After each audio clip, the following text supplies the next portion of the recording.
Hello guys. तो एक और सवाल लेकर के आए हैं इस टाइप का। एक सवाल पिछले वीडियो में करवाए थे। यदि थोड़ा बहुत अगर समझ में नहीं आया होगा तो आशा करते हैं कि ये सवाल बताएंगे तो पूर्णतः समझ में ज़रूर आएगा। आइए देखते हैं सवाल को कि सवाल क्या कह रहा है। एक व्यक्ति ने कुछ संतरे 2 रुपये में 3 संतरे तथा उतने ही संतरे 4 रुपये में 5 संतरे के भाव से खरीदे।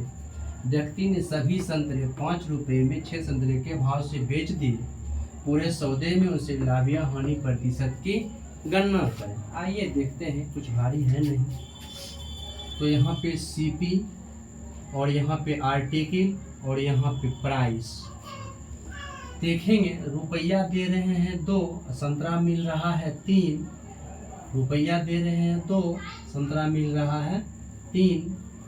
अगला स्टेप में उतना ही संतरे 4 रुपया में, इस बार रुपया दे रहे हैं 4, बदले में संतरा दे रहा है 5। दूसरा बार सीपी में रुपया दिए 4, संतरा दिया 5। लेकिन सवाल में कह रहा है उतने ही संतरे, जितना संतरे पहले दिया था उतने ही संतरे। सवाल के हिसाब से उतने ही संतरे, लेकिन मेरे हिसाब से यहाँ पे उतने ही संतरे दे रहा है। 4 रुपये में 5 संतरे के भाव से खरीदे। तो ऐसी स्थिति में पहले आर्टिकल को हम लोग क्या करेंगे, आर्टिकल को इक्वल कर लेंगे। क्योंकि जितना संतरा पहले दिया गया बाद में उतना ही संतरा खरीदना है। लेकिन यहाँ पे संतरा पहले 3 है और बाद में 5 है तो ज़्यादा हो गया। या फिर यहाँ अगर 5 देखा, यहाँ 3 है तो इसके अपेक्षा यहाँ कम है। ऐसी स्थिति में आर्टिकल की इक्वल करना होगी। बराबर करने के लिए इसका एक आसान तरीका है, या तो दोनों को लघुत्तम लेकर के गुना भाग कर लेंगे, नहीं तो मल्टीप्लाई कर लेंगे। अगर यहाँ 5 है, इस 5 को इसमें मल्टीप्लाई करें। अगर यहाँ 3 है, ये 3 को इसमें मल्टीप्लाई। अगर ये 5 को यहाँ पे किया तो इस 5 को इसमें भी गुना करो, 5 दूनी 10। अगर यहाँ पे 3 से किया तो 3 से गुना इसमें भी करो, 4 तिया 12।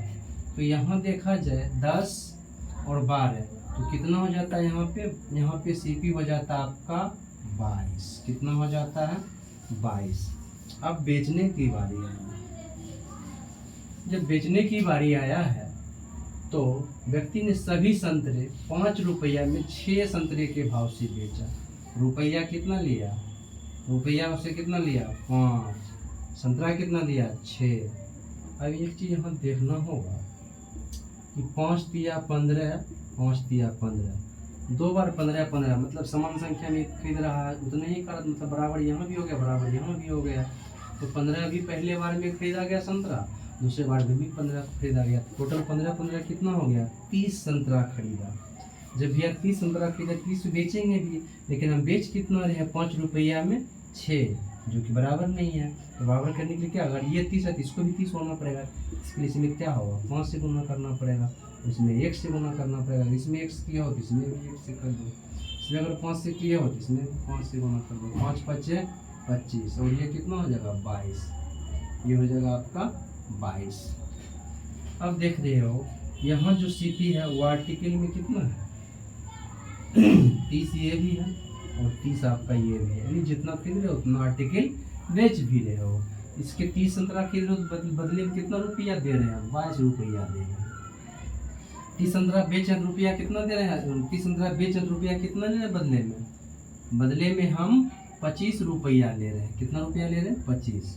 तो देखा जाए गौर करने की बात है कि हमने 22 रुपया में 30 संतरे खरीदा और 25 रुपया में 30 संतरे को बेचा। तो देखने से ही लग रहा है 22 की चीज 25 में बेचा गया तो ओवरऑल कितना एक्स्ट्रा लिया गया 3 लिया गया। वही मुझे क्या है 3 जो प्रॉफिट दे रहा है। प्रॉफिट परसेंट की चर्चा किया गया, प्रॉफिट परसेंट की चर्चा किया गया। प्रॉफिट परसेंट बराबर यहाँ से होता है 3। प्रॉफिट 3 हो रहा है, किस पे हो रहा है हमेशा सीपी है कितना 22 और ये कितना परसेंटेज मिलाने के लिए 100। इसे हम लोग सॉल्व कर लेंगे और परसेंटेज वैल्यू निकल के आ जाएगा। इसको हम काट लेते हैं, 2 से काटेंगे 11, इसको 2 से काटेंगे 50, 5 तिया 15, 150 बटे 11 भाग लगा देंगे। कितना परसेंट कर दीजिए यानी तो इसको पूर्णांक में लिख लीजिए। 11 एकम 11, 11 एकम 11, 4 40, 11 तिया 33, 7/11 देख लेते हैं। 11 एकम 11, 4 4 5 40, 11 तिया 33, 33 3 मट्टी में खाया बच्चा 7। ठीक है, इतना % जो है इसमें प्रॉफिट होगा। ये सवाल आपको समझ में आया होगा, आशा करूँ। थैंक यू मेरे दोस्तों, लव यू।